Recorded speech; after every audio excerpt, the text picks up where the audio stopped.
berdasarkan pengalaman dan pengalaman penerapan disiplin positif dalam keadaan sehat walafiat tanpa kurang suatu apapun. Nah, sebelumnya saya ucapkan terima kasih kepada Bapak Ibu yang telah meluangkan waktunya menghadiri sesi diskusi kita siang hari ini mengenai disiplin positif bersama saya, Felisa, calon guru penggerak dari SD Sampangan 1. Nah, Bapak Ibu, sebelumnya saya ingin bertanya dulu nih, apa sih yang Bapak Ibu ketahui tentang disiplin positif menurut Bapak Ibu itu yang bagaimana sih? Monggo bisa SN.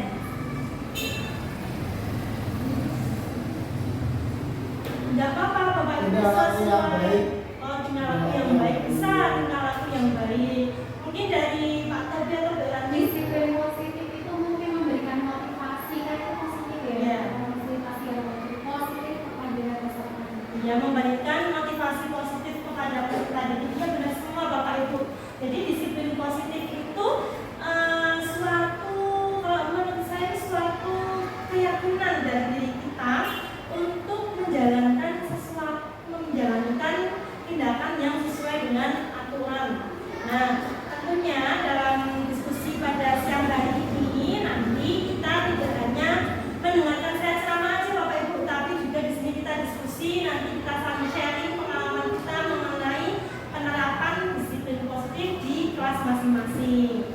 Nah, selanjutnya sebelum mulai kita casting dulu ya Bapak Ibu ya, biar sama-sama tidak lemes dan juga tegang nih, biar tidak tegang diskusi siang hari ini. Nah, tapi ya sebelumnya Bapak Ibu. Apa ini kira-kira ya Bapak Ibu ya?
Tapi kita di sini buru-buru keren tuh Bapak Ibu, nggak tahu habis nggak? Lanjut, apa ini? Perokok. Perokok. Iya, perokok. Perokok berat. Iya.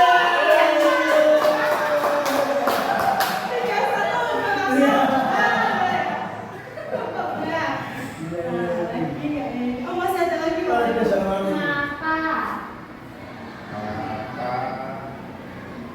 Apa ya? Apa ya? Iya betul. Mata duitan, betul sekali. Nah, ini yang dulu depannya aja harus dirangkai. Ilmunya ini berat, sungguh berat. Apa ya yang berat Bapak Ibu? Berat badan saya. Lalu badan. Apa ini? Ilmunya jilan. Ini berat, sungguh berat. Apa ini yang berat? Beban hidupnya Ilmunya jiran. Rindu.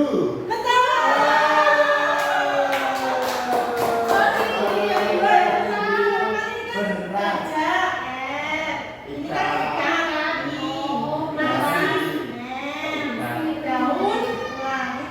Oh iya. Berat kan Bapak Ibu? Berat banget. Sudah angkat ya.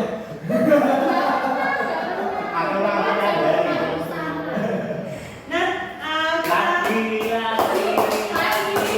nanti ya Bapak Ibu ya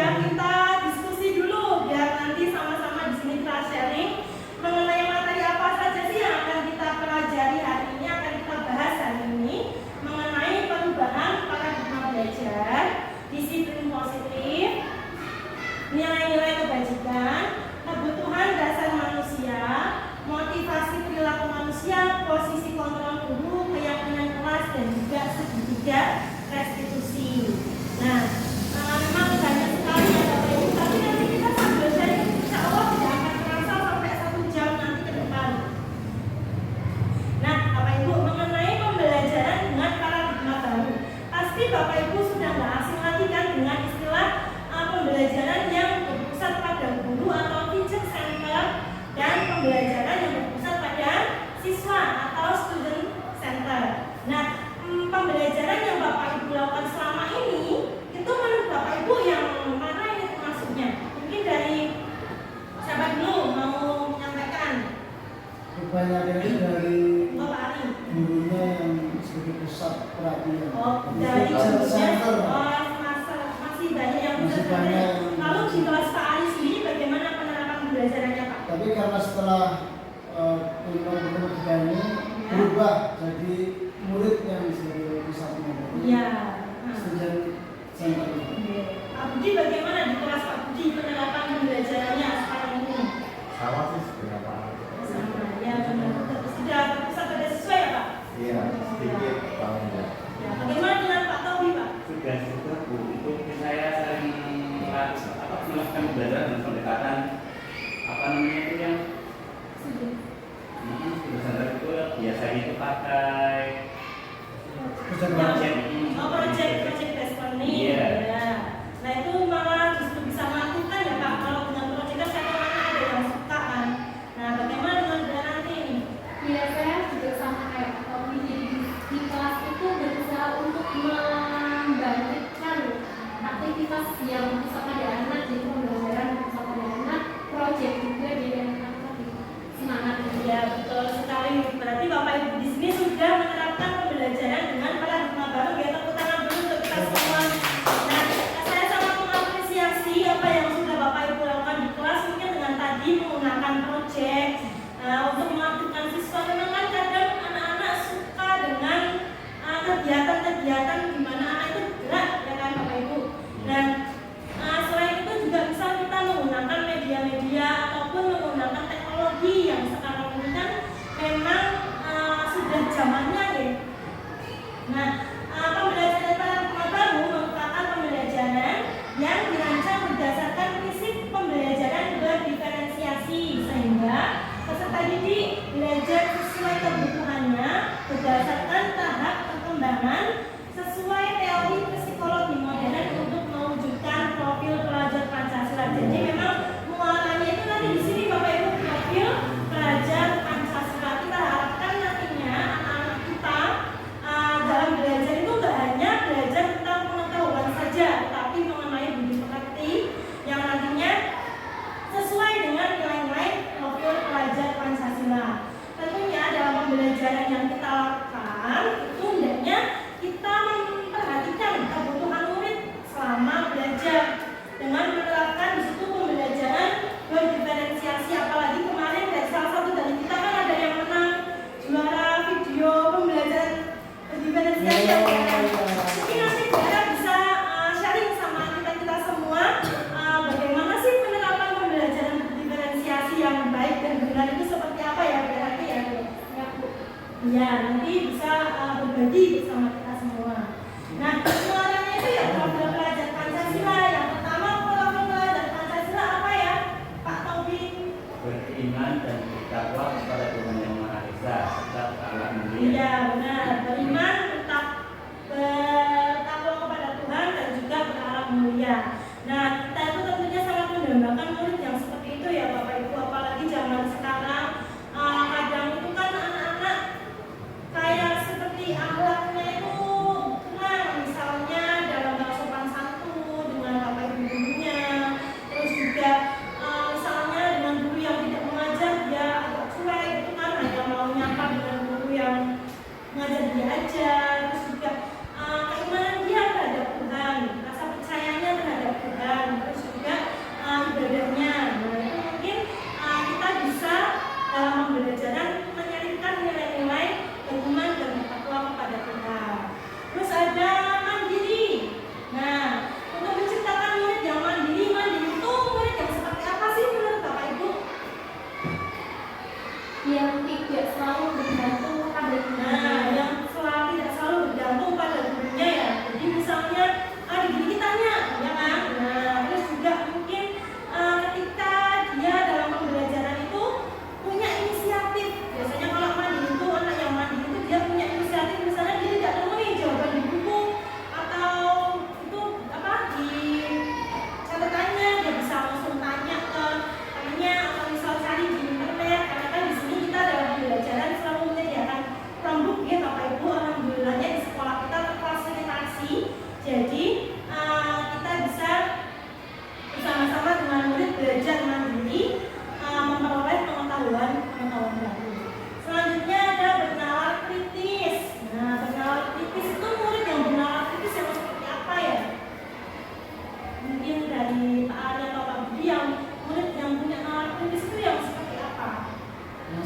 bertanya.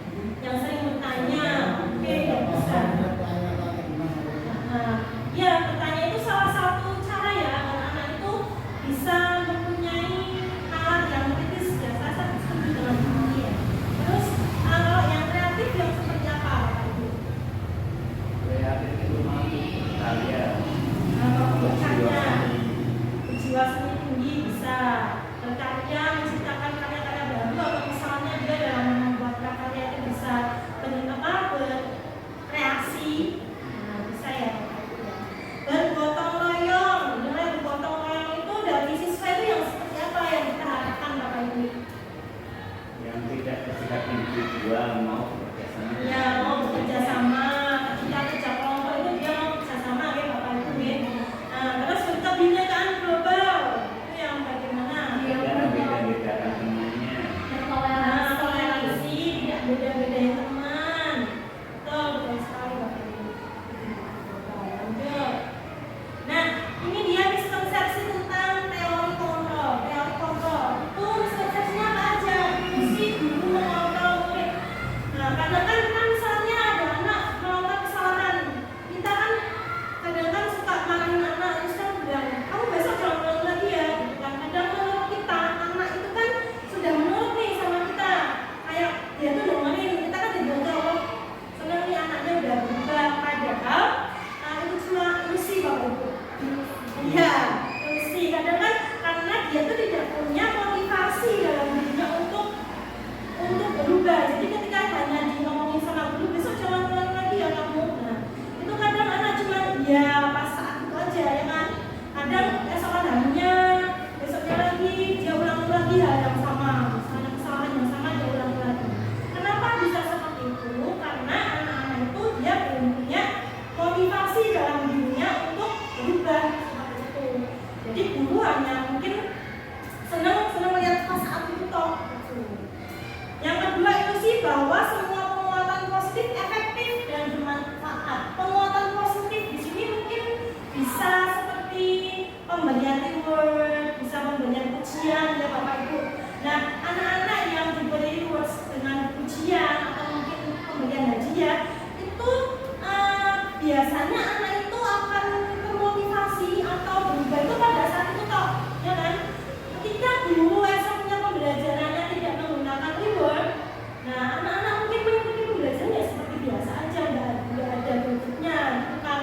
Nah itu ilusi yang kedua seperti itu, bahwa oh anak-anak semangat ini kalau tak kasih hadiah seperti itu. Terus yang ketiga ilusi bahwa kritik dan membuat rasa bersalah mampu menguatkan karakter. Nah ini seringkali ini anggapan kita bahwa dengan kita memberikan kritik membuat anak merasa bersalah itu akan membuat anak akan berubah, karakternya akan berubah. Padahal dengan kita mengkritik dan membuatnya merasa bersalah akan membuatnya agak minder ya kan Bapak Ibu. Jadi motivasi dalam dirinya itu jadi tidak terbangun seperti itu. Yang selanjutnya ilusi bahwa orang dewasa berhak memaksa. Nah kita itu kan kadang beranggapan murid itu harus nurut ya kan. Oh anak yang nurut itu anak yang baik. Padahal mungkin dia nurut itu ketika di depan kita toh. Ketika dia udah lepas dari pengawasan kita sama teman-temannya udah beda lagi karakternya. Nah itu ilusi dari teori kontrol. Lanjut. Nah Bapak Ibu bagaimana sih penerapan disiplin di kelas Bapak Ibu dan bagaimana ya dampaknya? Mungkin di kelas Bapak Ibu kan pasti kan ada murid yang memiliki masalah ya kan. Kadang di kelas dia menyebabkan masalah dengan orang lain atau dengan temannya. Kira-kira nih dari Bapak Ibu penerapan disiplinnya agar anak itu disiplin itu seperti apa? Mungkin dari Pak Budi dulu, Pak Budi. Penerapan disiplinnya di kelas Pak Budi seperti apa? Kalau awal-awal pembelajaran biasanya saya awal-awal pembelajaran biasanya saya memberikan aturan-aturan nanti bagaimana gurunya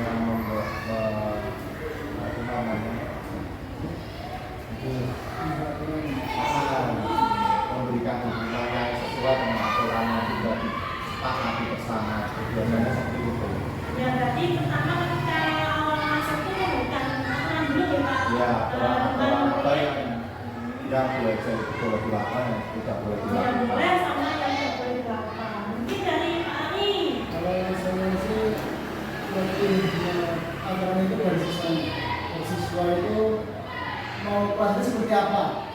Nah, sehingga kan bisa, oh ternyata ini sudah sesuai dengan kelas kita dan sudah tahu semua, jadi untuk sepakat, untuk kesepakatan itu bisa mendapatkan perhatian lagi. Seperti mungkin rame, ayo kesepakatannya apa, tidak boleh rame, berarti nanti bisa mengontrol sendiri, tanggung jawab sendiri kan untuk berjuang. Nah intinya membangkitkan kemandirian murid Iya. ya. Kemandirian murid dalam Oh, ini sudah kesepakatan saya.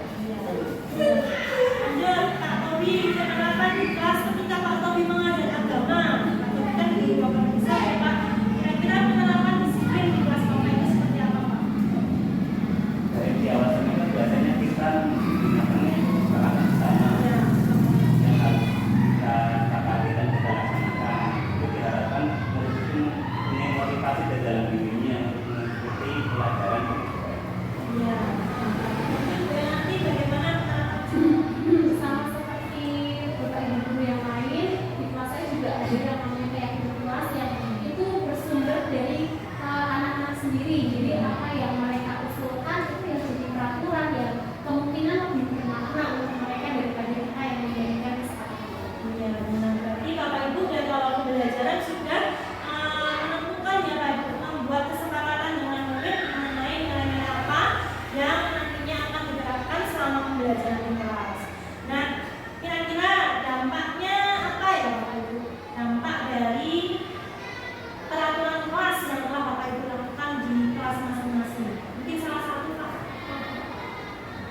Dampaknya itu gini, kalau peraturan atau kesepakatan sudah disepakati bersama dan sudah di peraturan bersama itu anak itu kalau misalnya ingin berbuat sesuatu yang di situ melanggar lah, itu mereka kan berubah sendiri.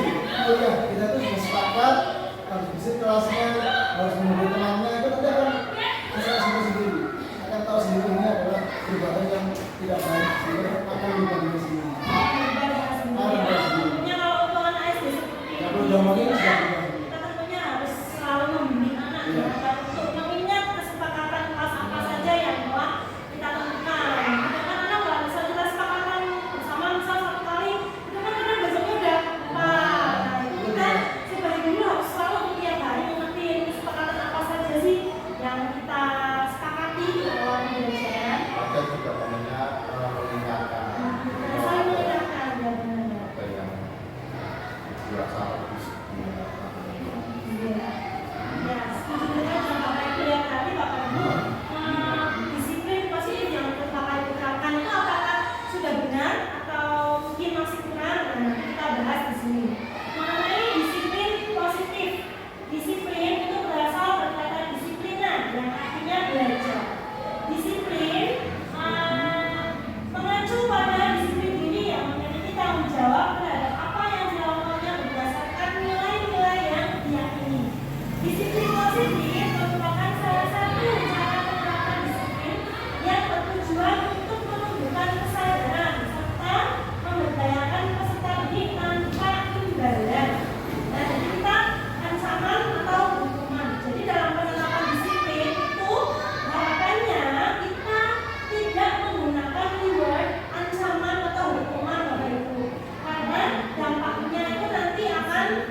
Nah, kebutuhan dasar manusia.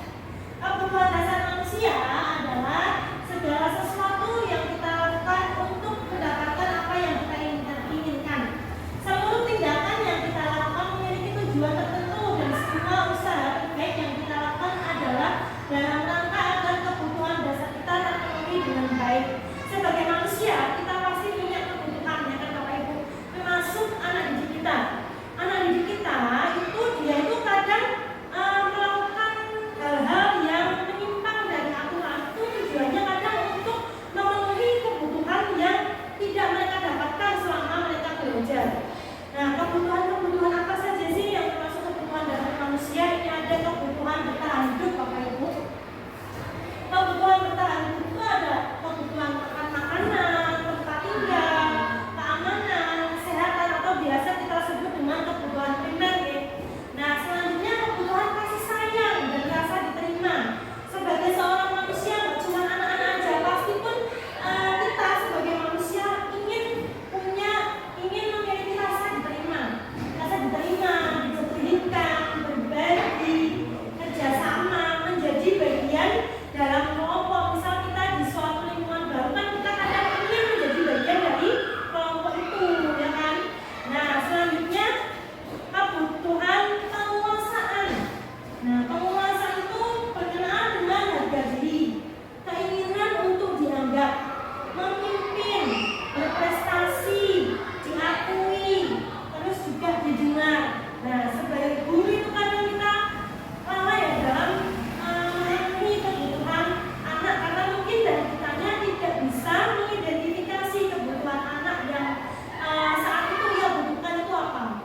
mengidentifikasi kesalahan mereka itu apa sih.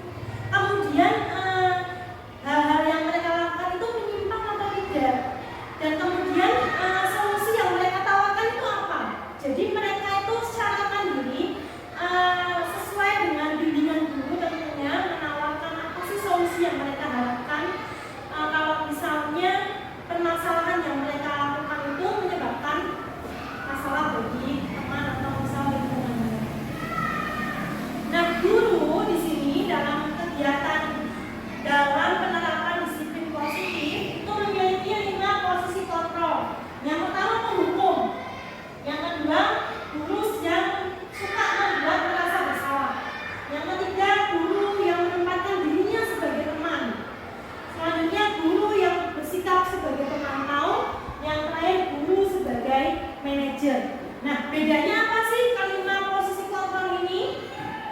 Ini saya punya video Bapak Ibu yang bisa membuat Bapak Ibu mungkin lebih memahami perbedaan 5 posisi kontrol ini.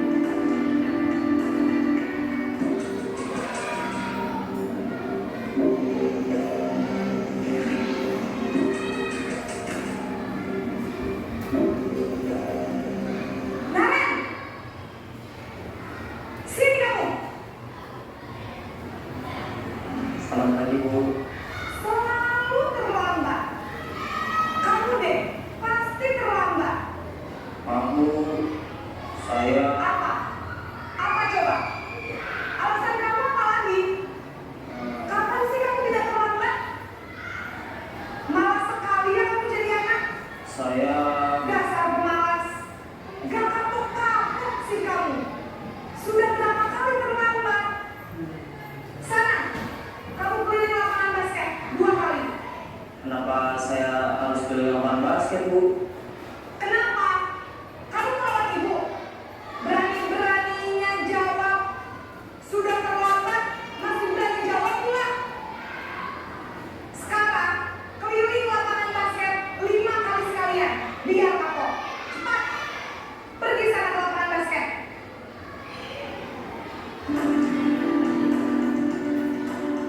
Nah, dari yang tadi Bapak Ibu posisi sebagai penghukum. Coba dari yang tadi video yang Bapak Ibu saksikan, kira-kira di situ sikap gurunya itu bagaimana Bapak Ibu? Galak. Galak, ya benar galak. Tidak mau mendengarkan. Nah, tidak mau mendengarkan alasan murid, benar. Terus sikapnya, postur tubuhnya itu ya kadang rasa menang-menang, rasa pinggang, kadang seperti itu. Dan kata-kata yang dilontarkan pun bagaimana di situ Bapak Ibu? Nah, menyakiti hati. Nah, tadi itu sebagai penghukum, sekarang sebagai pembuat merasa bersalah.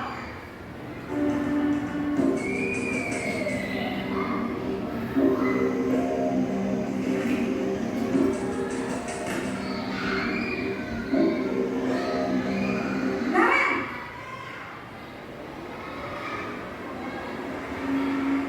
Selamat pagi Bu. Naren.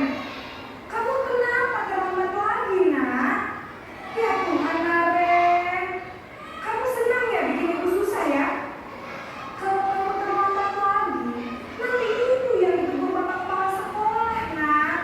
Disangka ibu tidak bisa membina kamu. Duh, gimana ini? Maaf Bu, Duh, Gusti Naren. Kamu suka ya kalau ibu tegur bapak kepala sekolah? Terus, sekarang ibu harus tulis apa ya di buku absen? Ini kamu sudah sering terlambat loh. Ibu harus apa coba? maaf Bu, maaf sekali. Ya sudah, lain kali jangan bikin ibu susah lagi ya nak ya.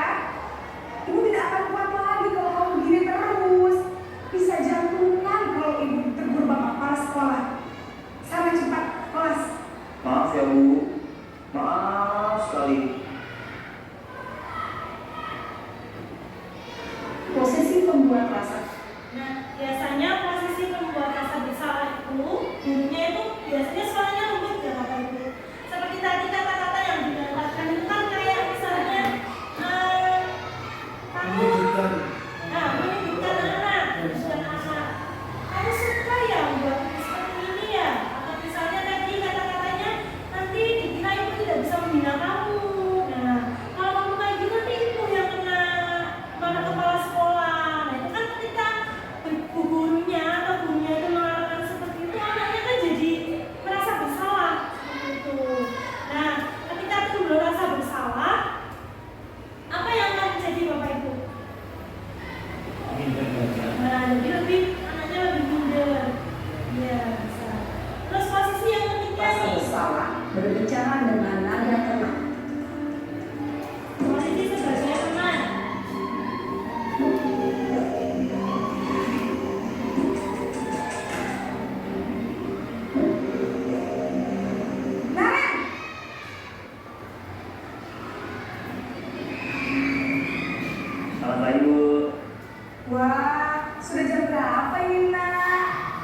Iya Bu, habis ibu saya bukan anak saya Bu.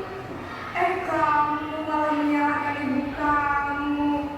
Kamu bukannya anak yang paling kencang. Kok terlambat sih? Iya Bu, saya memang terlambat bangun tadi. Jadi biarpun saya lari kencang, tetap gak kejar Bu. Ya sudah sana. Nanti lain kali larinya lebih kencang lagi ya. Biar gak terlambat lagi. Bikin seneng ibu. Demi ibu. Bisa kan? Bisa lah Bu. Ya sudah sana masuk kelas. Ibu beresin urusan absen kamu. Kamu ini ada-ada saja.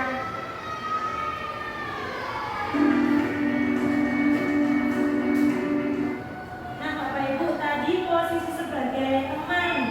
Kira-kira dari video tadi apa sih yang Bapak Ibu simpulkan kalau posisi sebagai teman itu yang seperti apa?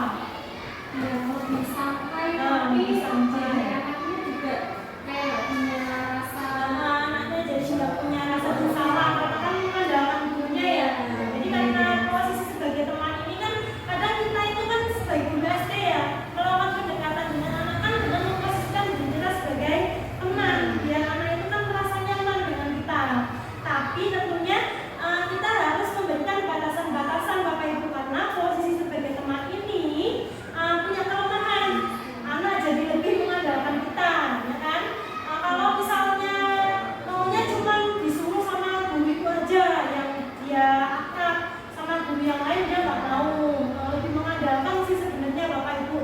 Nah memang ya saya nanya sendiri betul Pak Budi. Memang kita sebagai guru SD ya kita membutuhkan pendekatan itu hanya saja mungkin ada batasan-batasannya. Selanjutnya posisi pemantau atau monitor.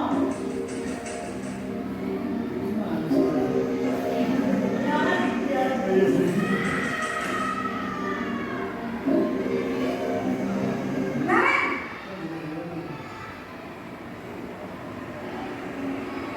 Selamat pagi Bu. Naren, apa peraturan sekolah kita tentang jam berapa kita harus masuk sekolah, Nak?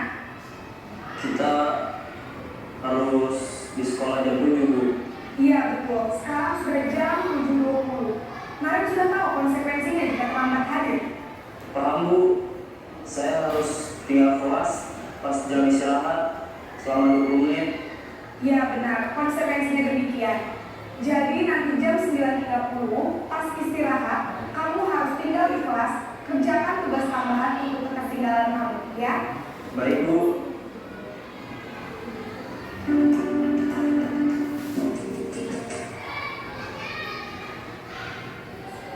Nah Bapak Ibu tadi posisi sebagai pemantau.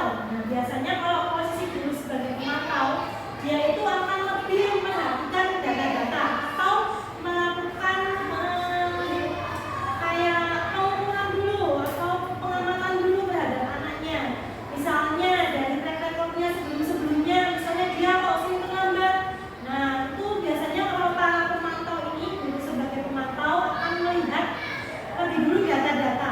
Lalu dia menyampaikan ke anak. Salah satunya tadi contoh kata-kata yang biasa dilontarkan guru sebagai pemantau adalah kamu tahu kan konsekuensinya apa?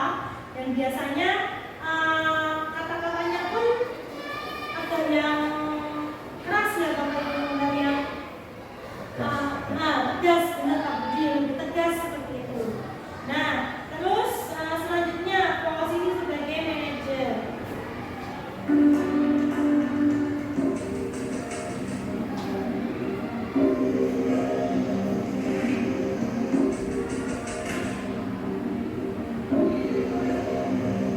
Naren,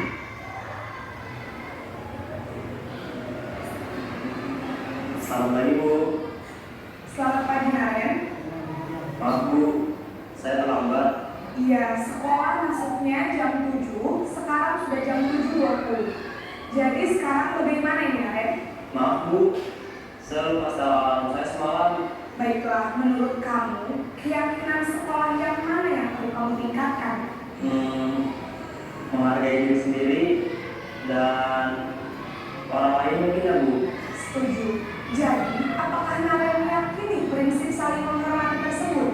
Iya Bu, saya meyakininya. apakah kalian bersedia memperbaiki masalah keterlambatan ini? Bersedia, Bu. Bagaimana kamu akan memperbaiki masalah keterlambatan ini? Saya akan coba untuk tidak lupa menyetel alarm saya, Bu. Baik, kalau kalian mau menyetel alarm di rumah, ada orang yang kira-kira bisa bantu mengingatkan tidak? Ada, Bu. Kata saya, Kak Emma. Ada lagi selain Kak Emma? Selain Kak Emma, ada ibu saya. Baik, jadi yang mengingatkan Aren adalah Kak Emma dan ibu kamu ya. Kira-kira akan mulai set alarm kapan nih Aren? Setelah pulang sekolah, akan segera saya lakukan. Baik, jadi Aren akan setel alarm untuk bangun besok pagi dan akan diingatkan oleh kakak dari ibu dan Aren ya. Ada lagi yang mungkin perlu dilakukan Aren agar tidak terlambat bangun lagi? Tidak ada, Bu. Baik Aren, terima kasih untuk kerjasama kamu. Sekarang kamu perlu kembali ke kelas untuk belajar. Baik, Bu. Terima kasih. Nah, Bapak Ibu, barusan Bapak Ibu sudah menyaksikan video posisi guru sebagai manajer. Jadi, guru sebagai manajer itu, dia itu intonasi bicaranya itu yang ngomong sebenarnya, ngomong anaknya, yang lemah lembut, tapi tegas, lemah lembut tapi tegas. Jadi di situ dia menawarkan, dia di situ tanya sama anaknya, kesepakatan kita yang kesepakatan. Keyakinan kelas apa sih yang kamu langgar itu keyakinan kelas yang mana? Nah di situ dia kan mengidentifikasi tuh keyakinan kelas yang menghargai diri sendiri dan orang lain. Nah, terus dia kan gurunya tanya lagi, nah, menurutku penting gak sih menghargai diri sendiri dan orang lain itu? Nah penting. Lalu gurunya juga menawarkan dan dari gurunya, kira-kira kamu bersedia nggak memperbaiki masalah ini? Kemudian solusi apa yang kamu tawarkan untuk kesalahan yang kamu perbuat, atau restitusi yang kamu tawarkan itu apa, seperti itu. Jadi di sini tuh guru itu mencoba membuat anak mengingat lagi keyakinan kelas yang mana sih yang seharusnya tidak dia langgar. Kemudian di situ guru juga tidak langsung kamu harus gini, harus hukumannya gini, tapi di situ guru menawarkan ke anak untuk menawarkan nilai-nilai apa sih yang sebenarnya harus dilakukan, seperti itu. Nah, selanjutnya Bapak Ibu, sedikit posisi kontrol saudara.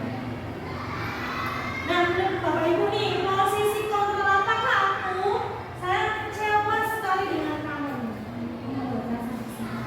Hah? Iya, pembuat rasa bersalah. Bisa benar sekali dengan pembuat rasa bersalah. Kamu tidak pernah benar melakukannya. Kira-kira posisi kontrol apa ya? Kamu itu tidak pernah benar melakukannya.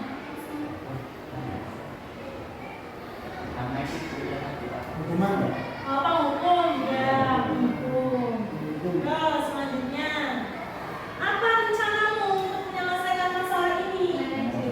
Ya benar, manajer. Posisi sebagai manajer. Lanjut, ayolah lakukan demi Bapak Ibu ya. Kira-kira? Iya benar, posisi sebagai teman. Kamu tidak pernah mendapatkan nilai jika tidak mengerjakan tugas. Ya, posisi kontrolnya apa? Kamu tidak akan pernah mendapatkan nilai jika tidak mengerjakan tugas. Tadi kan ada penghukum, sebuah rasa bersalah, teman, pemantau. Pemantau. Oh iya, bisa kamu tidak pernah mendapatkan nilai jika tidak mengerjakan tugas. Iya, bisa pemantau. Karena kan ini konsekuensinya ya. Nah, Bapak Ibu, mengapa keyakinan kelas? Mengapa sih bukan peraturan kelas menurut Bapak Ibu? Bagaimana? Kenapa harus keyakinan sih kata-katanya? Kan sama aja peraturan.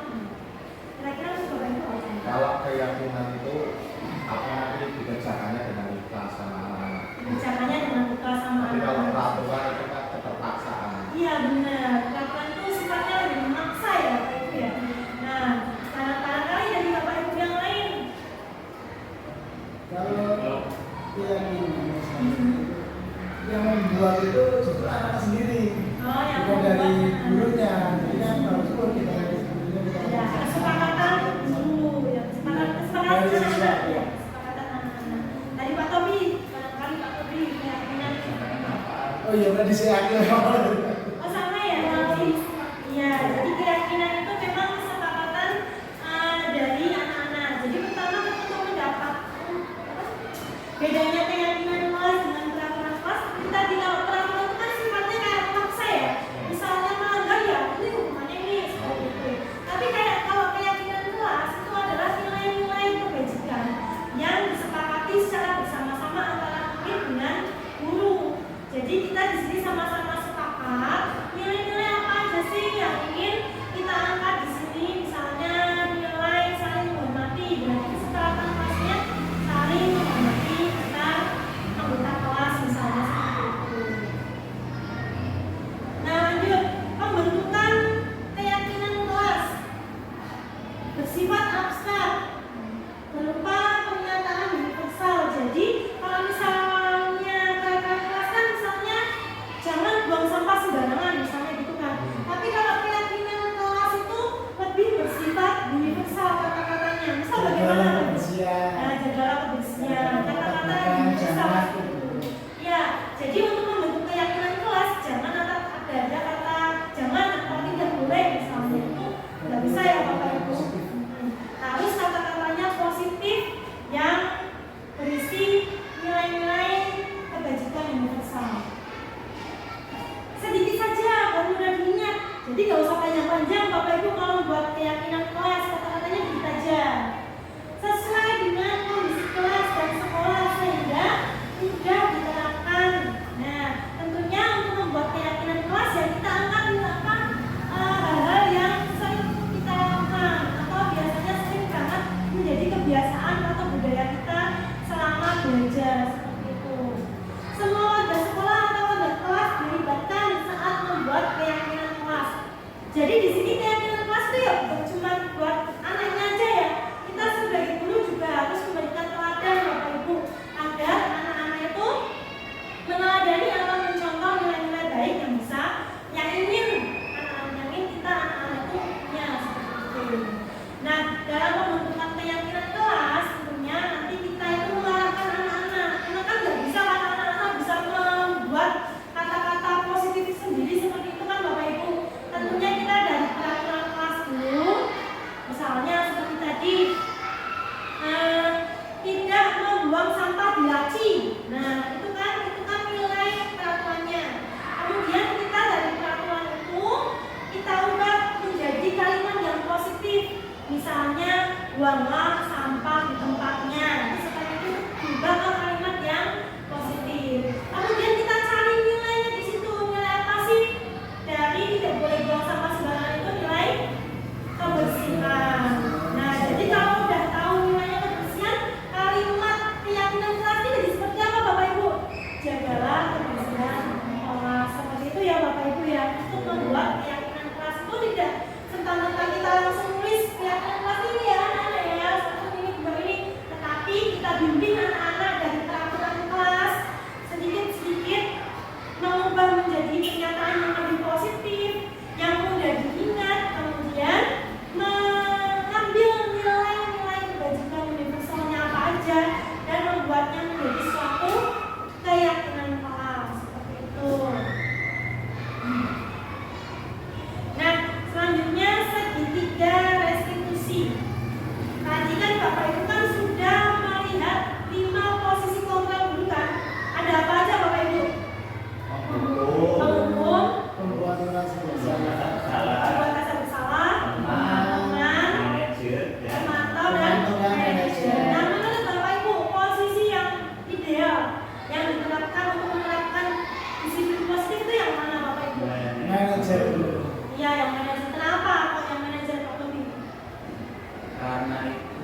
tadi? Merasa bertanggung jawab. Nah, menumbuhkan rasa tanggung jawab, benar sekali. Jadi di situ tidak ada paksaan seperti itu, Bapak Ibu. Nah, untuk segitiga restitusi itu apa sih? Suatu proses dialog. Jadi di sini proses kolaboratif antara guru dan juga siswa agar dapat menghasilkan murid yang mandiri dan bertanggung jawab. Jadi dalam menyelesaikan permasalahan itu, guru di sini berdialog, berkolaborasi dengan anak untuk menggali nilai-nilai keyakinan kelas apa saja yang mereka yakini, kemudian menawarkan restitusinya atau penyelesaiannya.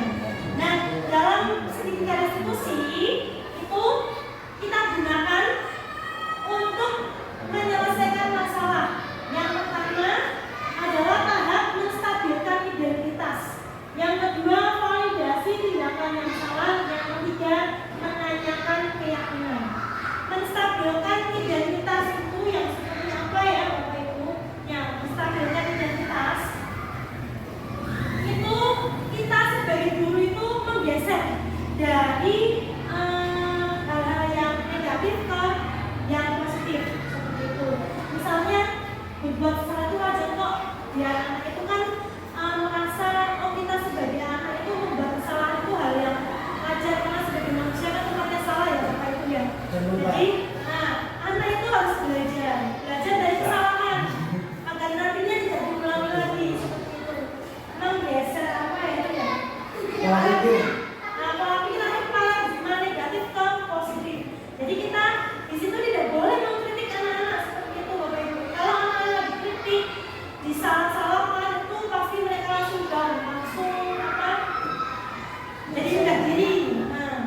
Nah, kata-katanya apa aja sih untuk yang pertama menstabilkan identitas?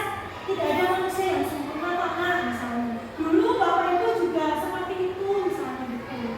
Ibu atau Bapak tidak mau mencari siapa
Bapak Ibu guru sendiri sudah menerapkan pembelajaran yang berpusat pada siswa.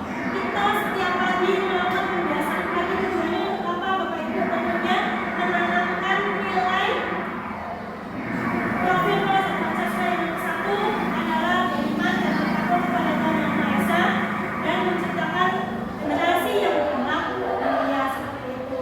Terus kita juga membudidayakan gotong royong dan juga tentunya kita juga toleransi di sini ya Bapak Ibu. Karena kan kita kan basicnya sebagai sekolah yang multikultur ya. Dimana di sini nggak cuma ada satu suku atau satu agama aja. Di sini kita bareng-bareng berbeda, tapi kita tetap satu seperti itu. Ada lagi mungkin Bapak Ibu dari Pak Ali cukup. Terima kasih misalnya yang dapat saya sampaikan. Saya ucapkan terima kasih kepada Bapak Ibu yang telah bersedia meluangkan waktunya untuk diskusi siang hari ini. Apabila saya dalam menyampaikan materi dan juga memimpin diskusi ada kata-kata yang kurang berkenan bagi Bapak Ibu, saya mohon maaf yang sebesar-besarnya. Billahi taufik wal hidayah. Wassalamualaikum warahmatullahi wabarakatuh.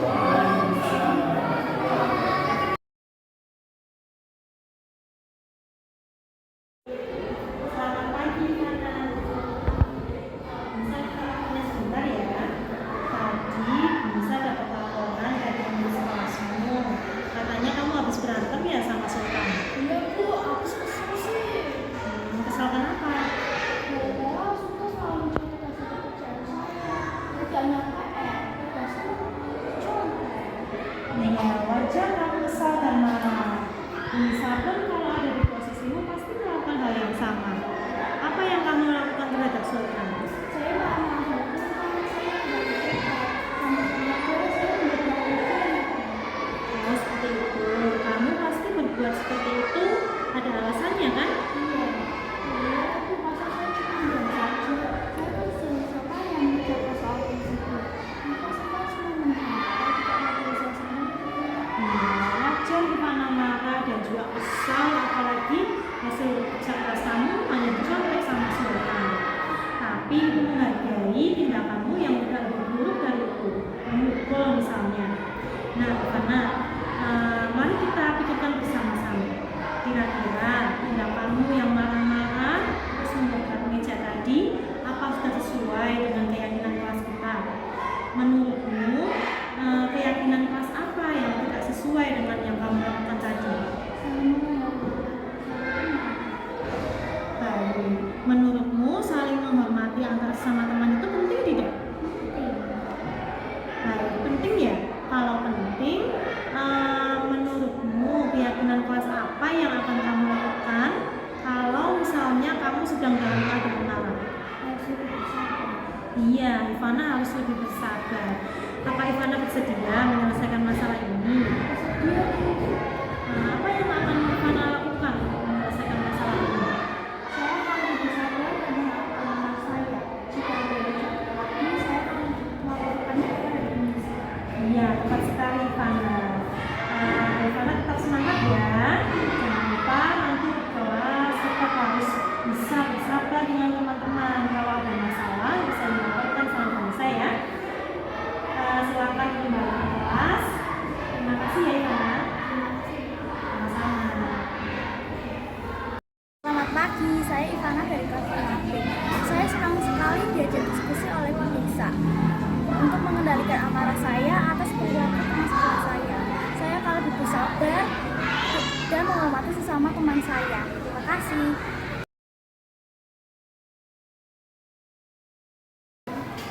Selamat pagi anak-anak. Hari ini kegiatannya kalau kemarin kita sudah buat jadwal piket dan juga struktur organisasi kelas. Hari ini kita akan membuat keyakinan kelas. Nah, keyakinan kelas itu apa? Keyakinan kelas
Jangan